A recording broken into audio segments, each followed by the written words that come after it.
Magandang gabi sa inyong lahat dyan sa Puerto Princesa City, Palawan. Kami po ay bumabati sa inyo ng magandang umaga naman dito sa amin sa Richmond, Indiana. At ang alam ko, lahat kayo ay pagod, pagal, pata, at hirap ang lahat ng katawan. Pero masaya. Yun ang masaya ron. So that it's all part of celebration. Celebrate. Napakaganda na itong sun visor ni ginawa ni Pastor Johnny. And papasalamat tayo sa Lord sa kanyang 8th year anniversary na pinagkaloob niya sa Hillcrest. And this evening, I just want to greet you all in the name of Jesus Christ. Nakakatuwa ang lahat ng mga pictures ninyo, nakakatuwa panoorin, nakakatuwa tingnan. At lalo't-lalo kapag nag-i-enjoy kayo lahat, especially yung mga maliliit na kasama natin dyan, mga maliliit na tao. The protection that God has given you ay pinagpapasalamat dahil sa Panginoon. And also, the time that you've had there for 2 days pa lang kayo nandyan, pero seems like a week. Sa dami na nangyari, sa ngayong araw, na, especially today, nakita ko yung boat trip na island hopping dahil medyo overcast yung weather, medyo maulan pa nga, inabot pa nga ng ulan.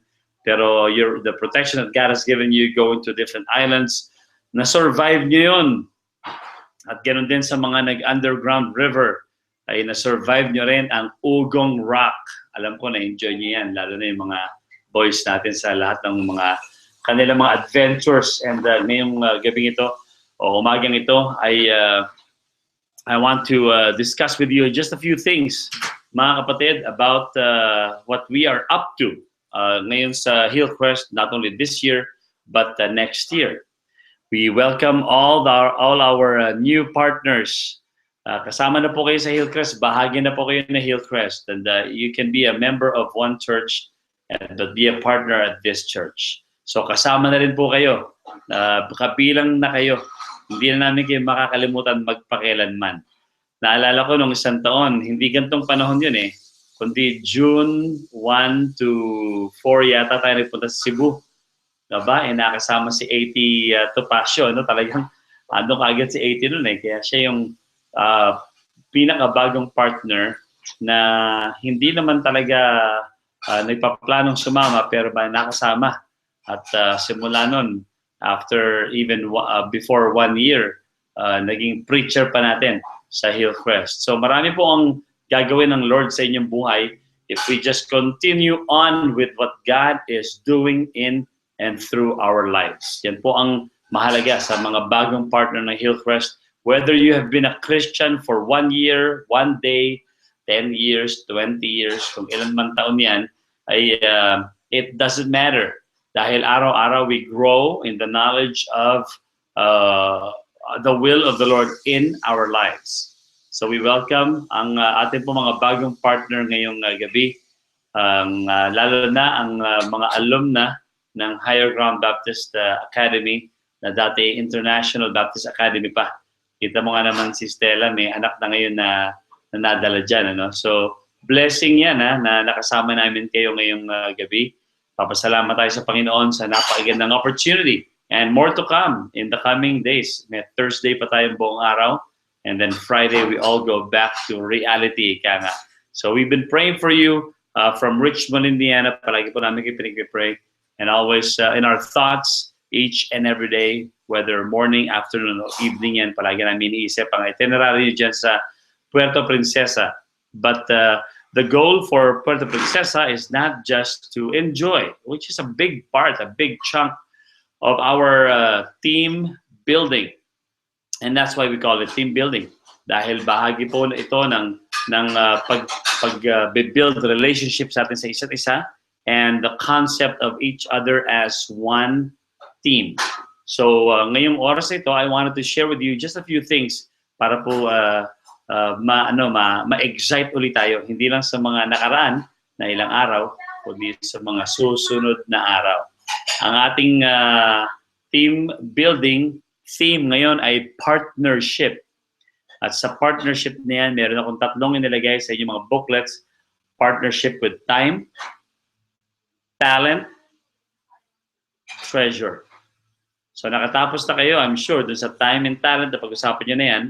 Ito na lang treasure, I think ngayong gabi yan i-discuss, kung hindi yata bukas ng, no, I'm sorry, yeah, parang bukas yata ng umaga i-discuss ang treasure. So, I hope you've been reading your Bibles, yan po sa Book of Acts, chapter 2, chapter 4, chapter 5 and 6. So, just the first 6 chapter of the Book of Acts, makikita ninyo na the very first church in Jerusalem, yung unang-unang iglesia na na-organize, ay nagkaroon ng gantong klase mga sangkap.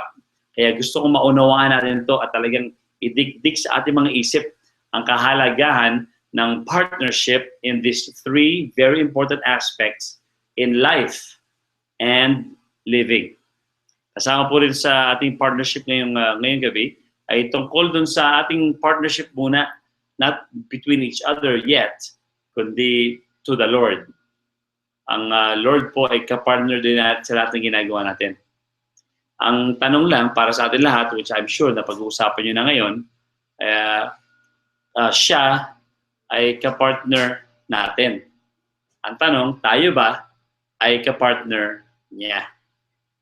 Nakita ninyo, no? Kasi ika nga ng kasabihan, it takes 2 to tango. So, hindi pa pwedeng siya lang sa atin. One way yun Kailangan tayo sa kanya para maging two-way yung partnership. Kaya nga sinabing partner, hindi ba, no? Hindi pa pwedeng isa lang ang gumagawa ng action o ng move, kundi yung parehong partner. Dalawa kayo gumagawa para to make the partnership work. At kung mapapansin niyo yung ating schedule, yung itinerary natin, ang cover niyan, mga fabric na iba-ibang kulay, but intertwined. So sila ay pinagtali-tali, pinagganyan-ganyan, pinagbuhol-buhol. Kaya madali sa patuloy na intertwine yan at hindi madaling tanggalin yung bagay na yan. Makikita natin na iba-iba silang kulay, iba-iba silang bahagi, pero they're all together in one. Di ba, no? Kaya nakalagay sa bulletin ninyo, sa bulletin or sa schedule ninyo, yung isang page doon na kung ano yung concept ng Hillcrest whenever the very first year we started. Ang ating first theme after 1 year ay We Are One. Di ba, no? So, ibig sabihin nun kaagad, may partnership na right from the very beginning. Pagkatapos yan, yung together, to go there. Tapos, 3 of a kind, forward, give me 5.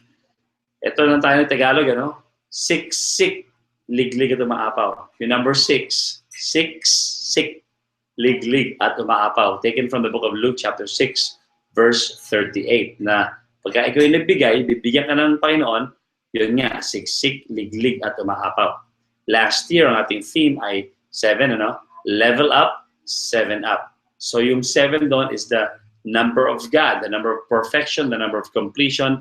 So that means that we have to lift Him up, 7 up. So nagkataon lang yan na siyempre name of a soft drink yan. Ang pangwalo, yung this year's theme, yung nakita natin kanina, is celebrate. Yan, 8 years yan. Celebrate with the number 8. Dinesign ito ni Denise, nakita dito, design Denise para sa atin lahat. Ang ating color of the year is the color red. Hindi ko sinasadya at hindi naman natin iniisip. Noon pang isang taong naisip ang celebrate na yan, napag-usapan na ang kulay pula na kulay natin. So, nagkataong mukhang ating pang-16 na presidente ay kulay pula ang tema ng kanyang political rally. So, yan lang yan, nagkataon lang yan. Sa isang taon, pagkatapos natin i-celebrate ang buhay ng mga lalaki, babae, kahit yung mga locations ng Bible, Old Testament, New Testament, yung Reformation era and the year today, buong taon po natin pag-uusapan yan sa ating FBK. Kaya sa Church si Pastor Leonard, si 80 ay nagsalita tungkol kay Matthew, si Pastor Romel ay nagsalita tungkol sa place of Nazareth kasi yan naka-assign na FBK ng Tuesday, May 24 and Wednesday, May 25. Tapos, hindi ko alam kung nakita nyo, pero gumawa ko ng notes for tomorrow, Thursday night, Philadelphia yan. Dapat si Preacher Job ang magsasalita. Pero since yung anak niya nandyan, mukhang si Jay na yata ang mag-preach bukas. Okay ba yung Jay? Ayos. 5 minutes lang. Kaya. May notes naman dyan. If you want to look at the notes, pakita mo naman sa kanya, Pastor Johnny. But if not, okay lang. Okay din naman. Wala problema. Hindi ka lang pala kapag-salita ka kanina. Pero si Pastor Johnny ang nagbigay ng huling pananalita. Kasi hindi naman kaya abutin ng Friday dyan. Kaya yung preaching schedule ni Pastor Johnny, itutuloy pa rin niya galing sa airport sa Friday night.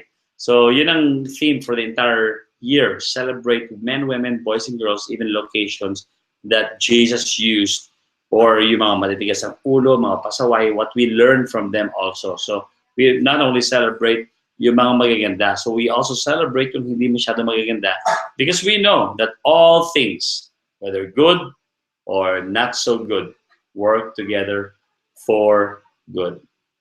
To those who love God and to those who are called according to His purpose. So ang ating theme for next year, 9, si Ma'am Tin ang nagbigay nito, ay Shine at 9. So Shine at 9. Tayo naman, bawat partner naman ng Hillcrest, at sana nga sa isang taon maka 365 tayong partners. Kasi araw-araw pag-uusapan natin ng individual partners. Kung kamusta yung walk nila sa Lord, yan, ano yung pag-pray natin sa kanila. So we will be going through all the partners of Hillcrest from the time we began in 2008 up to this moment, next year, every day. Meron tayong isang partner na pag-uusapan. Because we want them to shine at 9. Yan ang theme yan, ha? So, yan ang mga pinag-uusapan natin dito dahil gusto namin maunawaan ninyo that lahat po ng ginagawa natin are intertwined. Lahat ito ay magkakatali, magkakadikit, magkakasama. Sa madaling salita, it's a very important experience for all of us to know that what will happen tomorrow, even next year, is connected to what is happening today. So, i-cherish natin yung nangyayaring yung araw, maganda man hindi masyado maganda, because we know na mayroong kalooban ng Panginoon sa bagay na yun sa kinabukasan. Kaya nga, gusto ko sabihin sa atin na isa sa major concerns, it's a good concern, ng ating church sa Hillcrest, ay yung tungkol sa ating lease dyan sa ating building. And it's nice to talk about it pagka wala tayo doon sa building na yun, ano? At least medyo malaya ang ating isip. Ang ibig sabihin ay yung ating kinalulugaran ngayon sa number 86 Matimtiman Street, Sikatuna Village, Diliman, Quezon City. Ang ibig sabihin dyan, ang agreement po natin sa building na yan ay 5 taon natin siyang i-release.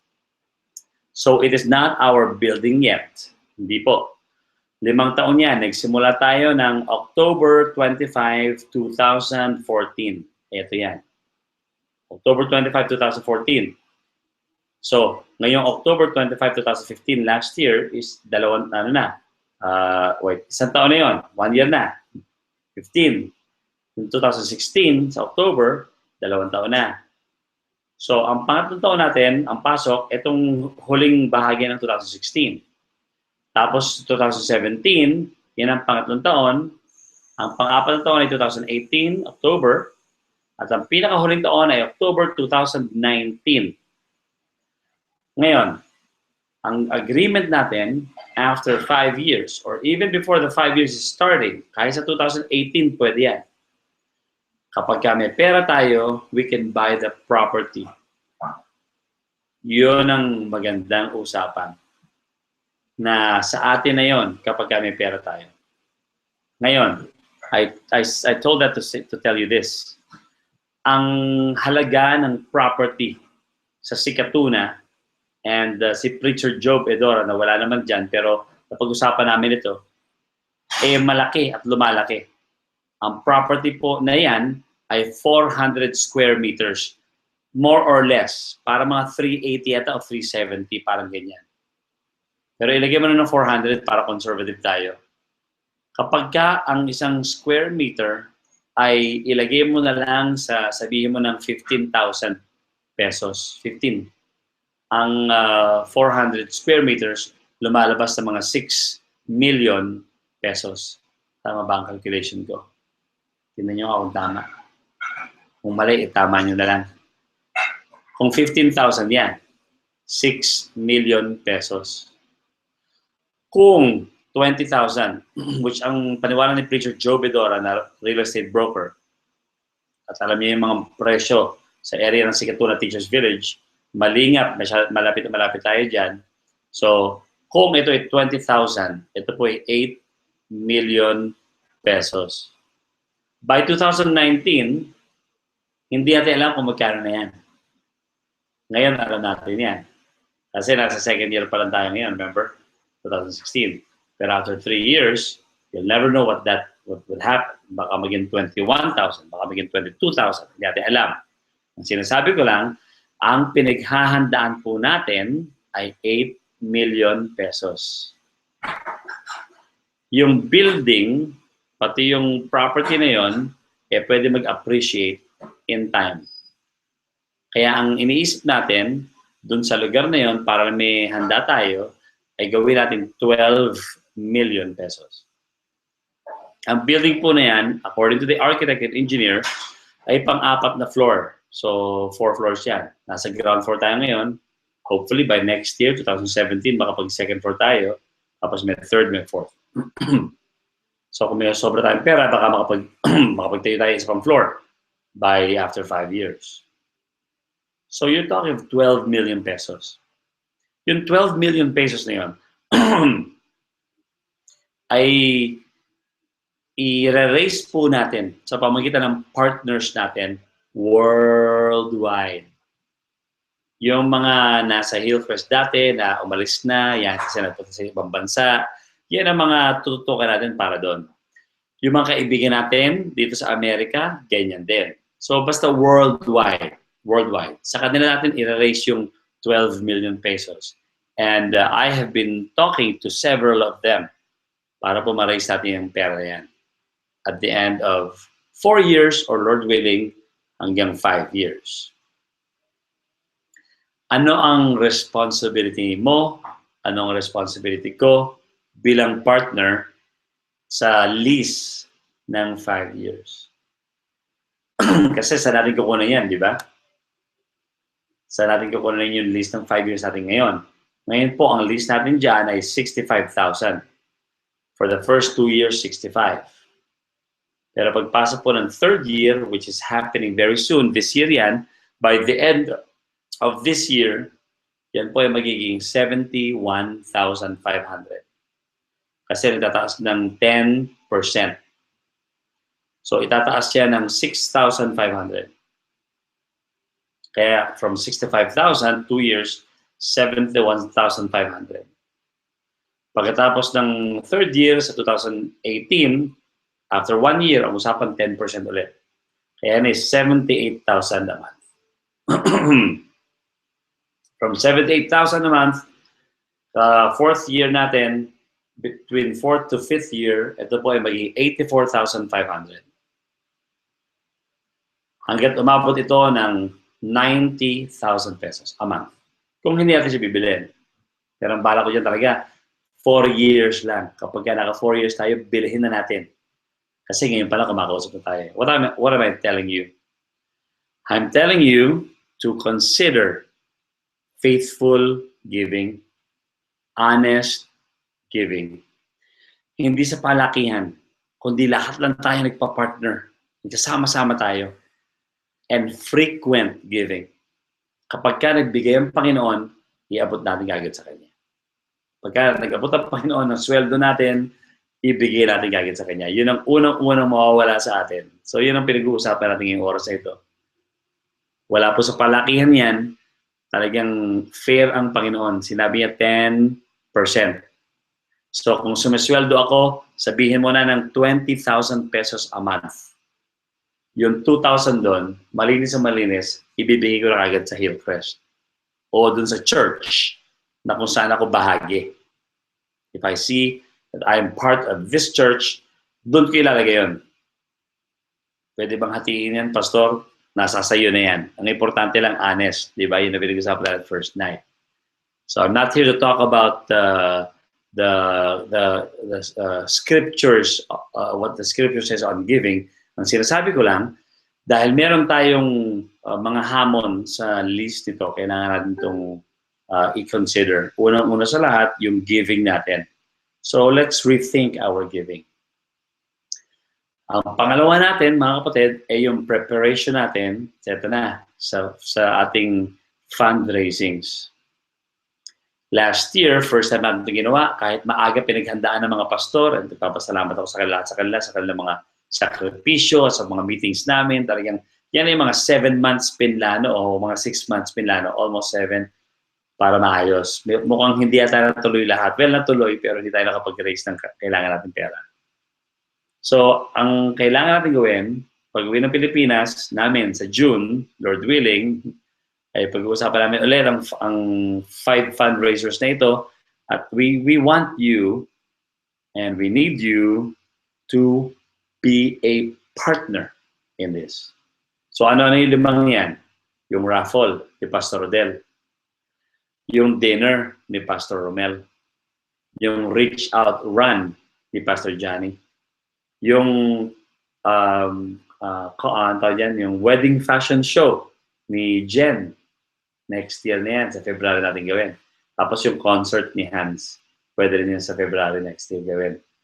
So, itong mga to, si Loli mag-spearhead yan, but I will be there, of course. Hindi naman tayo mag-iiwanan, Ang point ko lang, parang kailangan lang merong ibang taong gumagawa para nakikita ng ibang tao na may iba nagli-lead, may iba akong iniisip to the overall project, and then meron isang tao na naka-specify doon sa project na yan.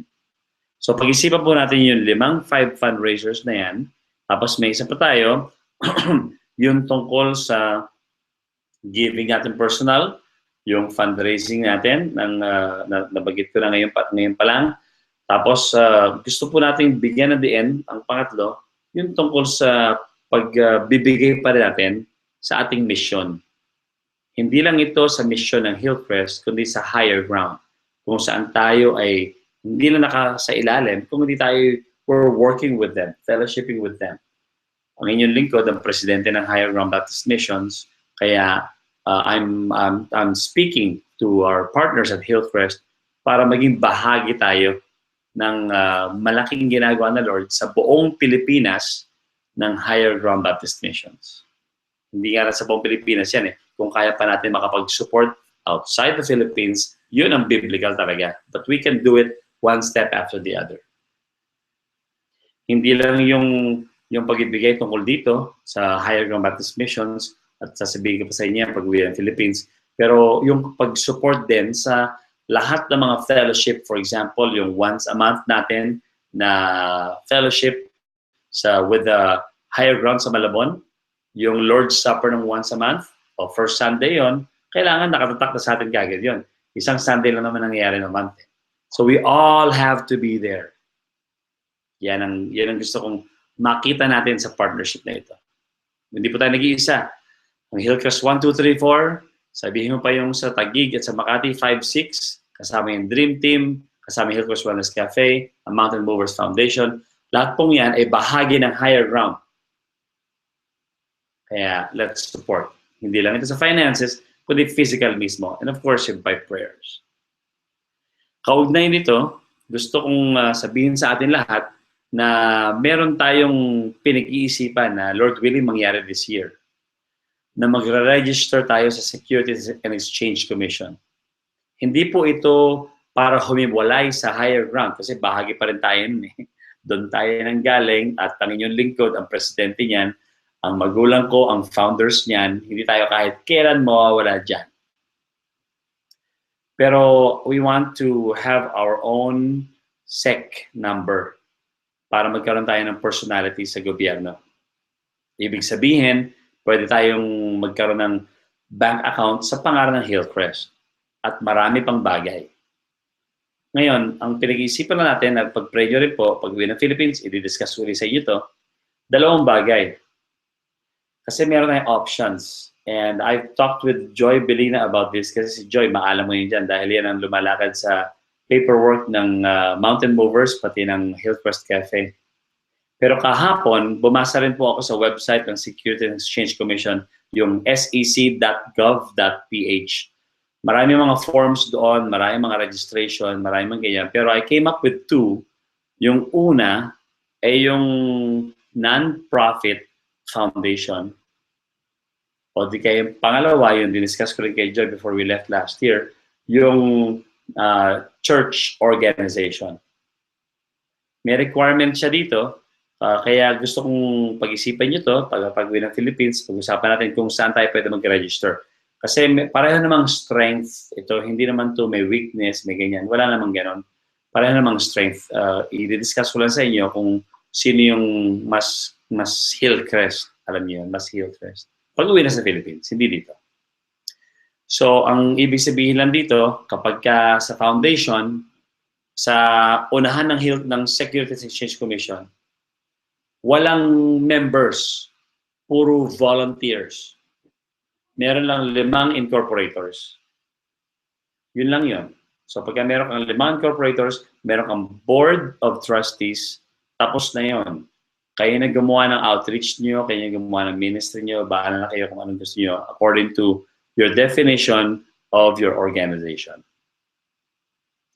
Now, ang church organization, iba yun. Ang church organization, hindi lang sa merong board, kung hindi dapat, merong membership. Sa unahan ng Securities Exchange, hindi ko sinasabing sa Hillcrest. Pero legally speaking, kailangan meron tayong 200 na signatures. We can make the signatures anytime, anywhere, anyhow. Kasi ang higher ground naman, pwede tayong magpapirma din sa kanila, because we are under higher ground, etc. But I suggest that we have our own 200 signatures na mga taga-Hillcrest talaga. Yan ay sa 1, sa 2, sa 3, pati sa 4. Kaya mafulfill natin mabilis yan. Ang challenge lang ng church organization, syempre, kapag yun ang naging personality mo, doon mo ibabase yung lahat ng definitions ng mission mo and vision mo. Ngayon, ang challenge dyan, kailangan nagpapakita. Sa foundation, pwede kang hindi magpakita kasi puro volunteer basis, no? Kapag may outreach, tsaka tayo may ginagawa. Pero kapag church, at meron tayong gathering, kailangan nagpapakita. So, hindi lang ito basis ng partner ka dito, etc. Hindi lang gano'n. Kailangan, andun ka, physically present. So I'm not only talking with you there sa Palawan, 26 of you, kung hindi yung mga partners ng Hillcrest na makakapanood dito. Kasi ito po para sa lahat ng Hillcrest. 1, 2, 3, 4. So yun ang mga challenges niya na hinaharap ko sa inyo, na i-discuss ko sa inyo sa June. At panghuli, na gusto kong sabihin sa inyo ngayong gabi, o anong oras nyo pinapanood itong YouTube video na ito, ay may good news tayo. Bagay, lahat naman talaga good news. Kanina pa ako good news dito na sa Sunday, May 29, loloobin po ng Panginoon sa efforts ng matitinding pastor natin at ng kapitbahay natin, mga Cruz family, mga kasama natin sa Hillcrest, si A.T., si Eric, si Jan, yung mga tumutulong dyan, sa linggo po, loloobin ng Panginoon, malamig na ang ating pagsamba. O, di ba? Bigla kayo napapalakpak, ano? Kasi alam natin na sa Sunday, magkakaroon na tayo ng air condition. Thursday bukas, ang isip ni Pastor Johnny, habang nasa city tour kayo, ang dami niyo pupuntahan bukas, ay nasa Hillcrest. Kasi bukas, tatrabahuhin yata nung contact natin yung lahat ng air condition. Pagaganahin niya na by tomorrow, Thursday. So, loobin pa ng Panginoon, kapag wala naging problema, sa linggo, malamig na ang ating Hillcrest building. So, blessing yan, ano? Siyempre, may mga challenges yan. Ang unang-unang challenge dyan, yung maintenance. Ang maintenance ng kuryente, medyo tataas. Na dating 3,000 lang tayo, baka maging 7,000 bigla. Ganyan talaga bahagi ng buhay yan, bakit hindi? Pero ang paniwala ko dyan, kapag nagkaroon ng air condition, ang Hillcrest, mas magiging active yung mga tao na umattend. Kasi talagang given yan, napakainit sa Pilipinas. Ba't nga ba ito suot ko? pan-jogging ito eh. Malamig kasi sa labas ng konti, para nasa Baguio ka lang naman. Pero dyan, napakainit, di ba? Kaya nga, 2 araw kayo nag-swimming, mga nag-island hopping sa inyo, pati yung bukas, swimming din yun. Kung magbibigay kayo ng 10 piso, di ba? So, at purihin ng Panginoon si air conditioner yan. Purihin din ng Panginoon dahil good news, dahil ang balita ko, mayroong magpapabautismo bukas. Congratulations! At mukhang papabautismo ka na, Cholo. Ngayon, hindi tayo nag-meet na nakaraan, sayang ano. Kung meron pang gusto magpabaptize sa inyo bukas, si Pastor Cabanilla po ang magbabaptize sa inyo. Ang ating pastor ng Higher Ground dyan sa Puerto Princesa na nakasama nyo ngayong buong araw. Tapos po sila Pastor Romel, Pastor Rodel, si Pastor Johnny mag-a-assist kay Pastor Cabanilla. So bukas yan, ang bautismo, napakasaya ng inyong baptism. Diyan pa nangyari sa Puerto Princesa. Ilang pang mga good news ang gusto ko sabihin sa inyo na sa darating ng December 27 to 30. December 27. Ito taon na to. Magkakaroon po ng family camp ang Higher Ground. At gusto nating lahat sumama dyan. So, ganun din ang ating arrangement. Maghati tayo dun sa magkano man yung fee na yan sa lugar na yan. At ito balita ko ha. Balita ko sa Baguio tayo pupunta. December 27 to 30, malamig na malamig sa Baguio. Kausap ko si Pastor kahapon at sinabi niya mag-i-inquire na siya doon sa ating suking location palagi sa Luzon, Nazarene Bible College. Magiganda yung facility nila doon at ayaw niyo maligo sa sobrang lamig. So, ganoon din ang arrangement. Family camp yan. Sa madaling salita, kailangan lahat tayo pupunta. Kasi lahat tayo pamilya. So, maghanda na po kayo dyan. Isulat nyo na sa inyong mga schedule. Lahat ng leaders ng Hillcrest required umattend sa family camp na to. Walang excuse. December 27 to 30, yan po ay Tuesday hanggang Friday. Ang halaga siguro niyan, ang iniisip ni Pastor sa competition namin kahapon, 3,000 pesos. So, walang dahilan dahil yung kalahati sa 3,000, yung 1,500, ang inyong sasagutan lamang. Parang ginawa natin sa camp natin dito yan, di ba? Sinagutan natin yung kalahati ng mga bata. Kaya nga 20 mga campers mula sa youth camp, sa Hillcrest, ang nakapunta doon dahil yung kalahati sinagutan natin. Medyo malaki rito ngayon kasi hindi lang 2,000 to, ito 3,000 malamang eh. Bakit? Baguio eh. So mas gaganahan tayong mag-ipon ngayon na at isama ang buong pamilya. So yan ang tungkol sa Baguio camp natin sa Higher Ground, December 27 to 30, 2016. At ang atin pong team building, ito ng final announcement ngayong gabi, final Hillcrest happening ngayong gabi o ngayong oras man, next year po, loobin ng Panginoon between March and April. Naghahanap tayo ng murang ticket dahil as far as I'm concerned, kahapon nag-check kami ni Ma'am Tin ng ticket sa aeroplano ng Cebu Pacific. Ang halaga ay 1,600 plus lang, one way. So lumalabas to mga 3,200, 3,300 ang round trip sa ticket. Sabihin mo na medyo mahal. Pero mura yan kapag ka sa Hong Kong ka pupunta. So yun ang pinag-pray namin ni Ma'am Tin na ang team building next year ng Hillcrest between March and April will be in Hong Kong. Ngayon, sasabihin ko sa inyo ito ngayon pa lang na maramang maging March ito kaysa April. Mga tipong after Holy Week. Kasi next year, ang Holy Week po, Easter Sunday, ay nasa last Sunday ng March, 4th Sunday of March. So malamang ito mga March 27, 28, 29, 30 next year. Kasi ang Cebu Pacific, nag-release sila ng Peace of Fair. Tinignan ko yung kanilang history, simula 2014, 15, 16. Ang Cebu Pacific, meron po silang promo na international sa Hong Kong. Ang palaging natatapos ang promo sa March. Kaya malamang mga March yan kaysa April. Kasi pagdating sa April, iniisip namin kung April 4 to 7, napakamahal bigla ng ticket. Nag-jump up yung prices kasi alam siguro lang bakasyon sa Pilipinas o hindi ko alam kung ba't gano'n. So gusto namin sabihin sa inyo ngayong gabi, mag-enjoy po kayo bukas sa inyong schedule na city tour. Kung papanoorin ito ngayong gabi, o kaya bukas, Kung gusto niyo panoorin ito, individual, panoorin natin, pwede rin po yan, walang problema. Maraming salamat sa inyo lahat ng panonood, pakikinig, at sa mga Hillcrest partners namin hindi nakapunta ngayon, invited po kayo lahat sa family camp sa Baguio, invited kayo next year sa ating team building, Lord willing, sa Hong Kong. So pagtipir na natin ito. Dahil maganda mga pagkakataon muli, para magkaroon tayo ng kasarapan, kasiyahan, at patuloy ng pagsasamahan sa Hillcrest. Manalangin tayo sa gabi ito o anong oras may pinapanood ang video na ito. Muli, Panginoong Diyos, maraming salamat sa iyong kabutihan sa amin. Samahan niyang bawat isang ngayon sa aming pagpapahinga kung gabi man natin pinapanood. At dalangin ko, Panginoon, ang patuloy na kalakasan na kauna para sa kinabukasan, lalo na sa aming team na nasa Puerto Princesa ngayong gabi. 26 na mga lalaki at babae, pati mga bagong bata na kasama dito. Kayong pag-iingat, Panginoon, ang inyong pag-iingat sa kanila. Maraming salamat kay Pastor Cabanilla sa kanyang panguna, Panginoon Diyos, sa mga tours kanina at bukas.